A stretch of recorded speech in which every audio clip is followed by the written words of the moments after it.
तब जाम्बूनद मंत्री ने कहा, हे वत्स हनुमान, हम सबका एक तू ही आधार है, अतः सावधानी से लंका जाना, क्योंकि एक तू ही यह कार्य कर सकता है, तू ही सूचना ला सकता है। हनुमान कहते हैं ऐसा ही हो। हनुमान लंका की ओर प्रस्थान करते हैं। राम ने बुला करके कहा, हमारी सीता को कह देना कि राम ने सिर्फ तुम्हारे कारण प्राणों को धारण किया है और तुम्हें दिन रात याद करते हैं, और यह मेरी अंगूठी, मेरी निशानी के तौर पर उसे अंगूठी दे देना, और सीता को कहना कि तुम्हारा चूड़ा मणि हमको दे दो निशानी के तौर।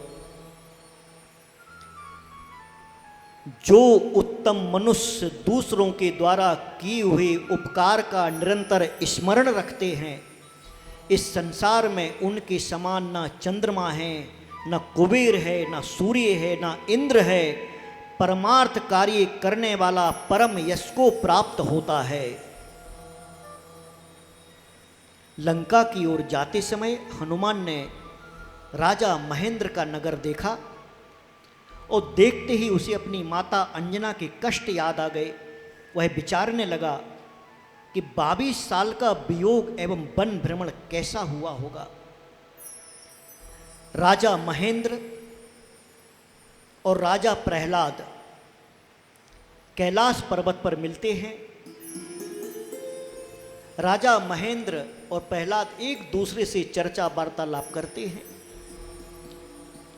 तब महेंद्र राजा कहता है, मैं अपने पुत्री के विवाह के लिए चिंतित हूं, तो निद्रा कैसे आ सकती है। प्रहलाद राजा कहता है, मैं भी अपने पुत्र के लिए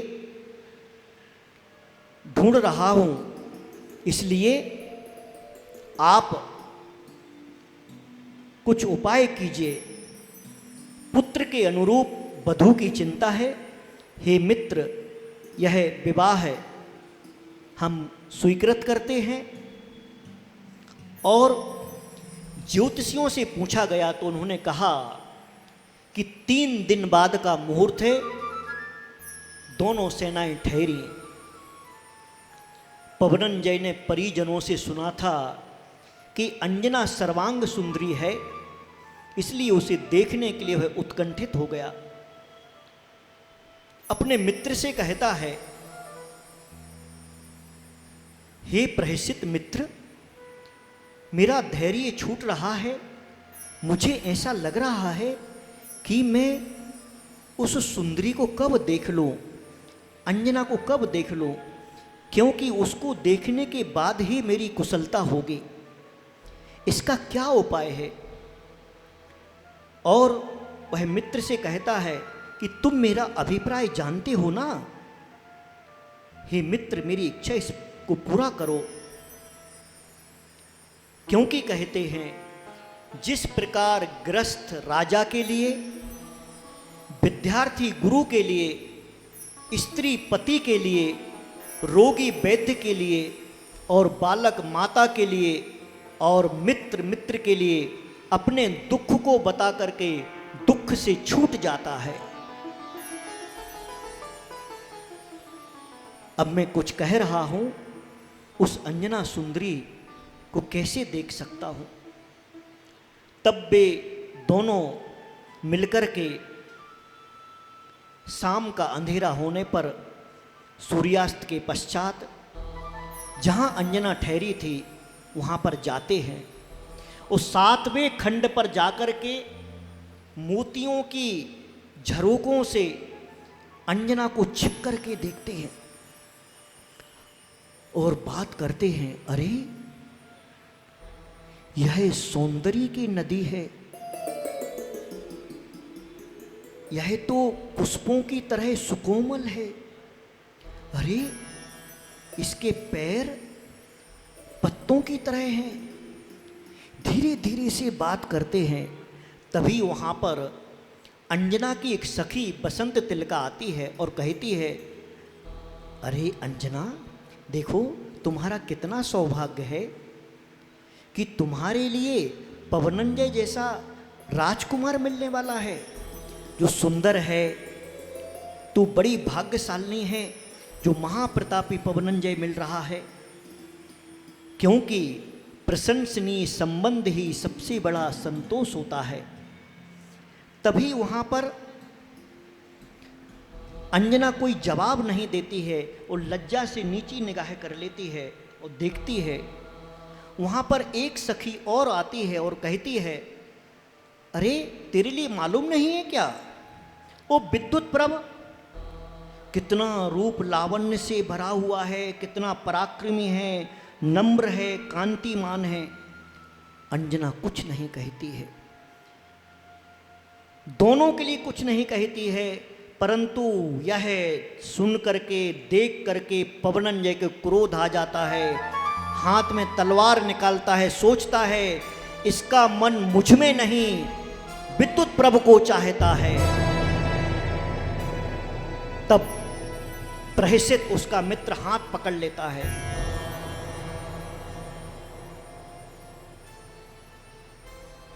चलो चुपचाप चलो, किसी को कुछ मत कहो। जाते हैं, सुबह होती है और पवनंजय चलने के लिए भेरियां बजवा दे, शंख बजवा देता है। भेरियां बजती हैं, सब घबरा जाते हैं कि क्या हुआ, आखिर क्या हुआ है।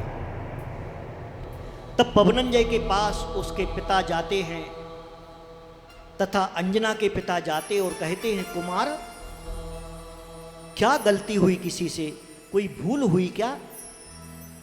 तुम निश्चिंत रहो, मन में मत कुछ भी विचारो।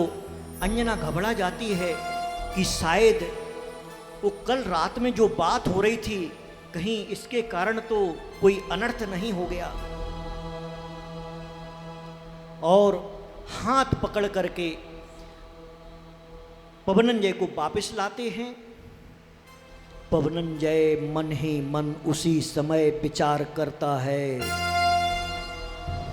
मैं इस कन्या से विवाह तो करूंगा, परंतु असमागम का दुख इसे पहुंचाऊंगा, इसके साथ समागम नहीं करूंगा। यही इसके लिए, इसके अपराध की क्षमा हो, यही सजा इसे दूंगा।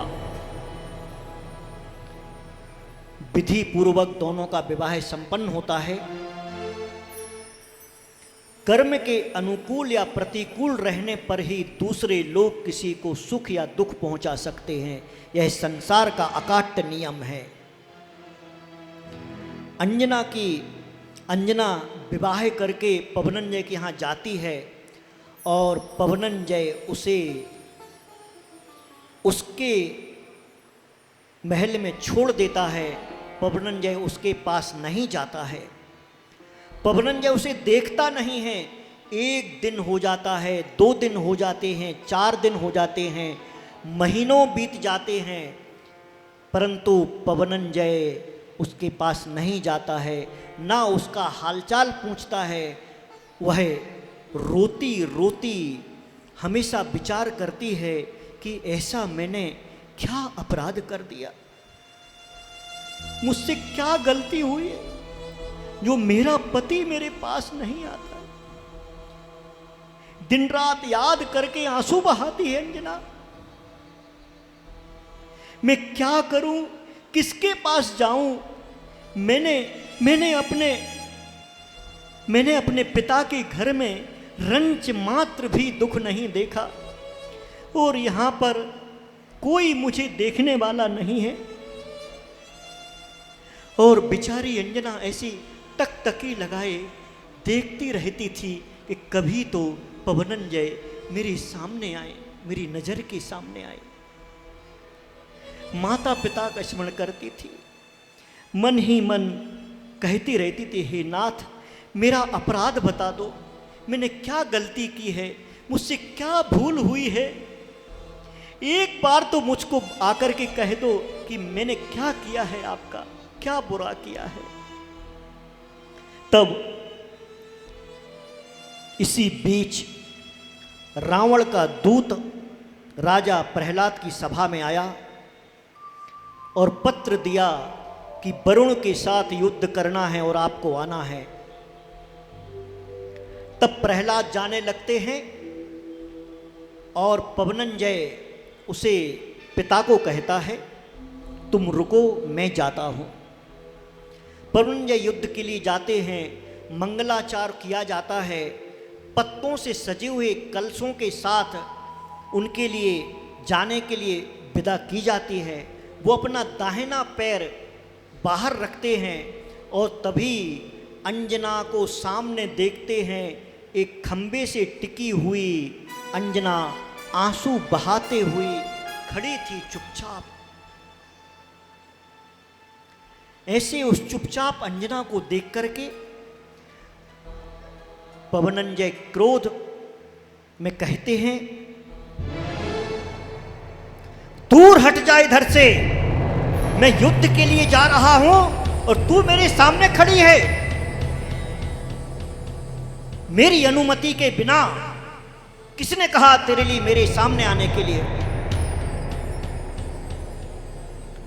शीघ्रता कर, शीघ्र हट। अरे निर्लज्ज, तेरे लिए समझ में नहीं आता क्या मैंने क्या कहा है? दूर हट। तब वह अंजना हाथ जोड़कर कहती है, आंसू बहाती हुई, हे नाथ, आपके द्वारा त्यक्त होकर बड़े कष्ट से मैं जीवित हूं। आप परदेश जा रहे हैं, मैंने सोचा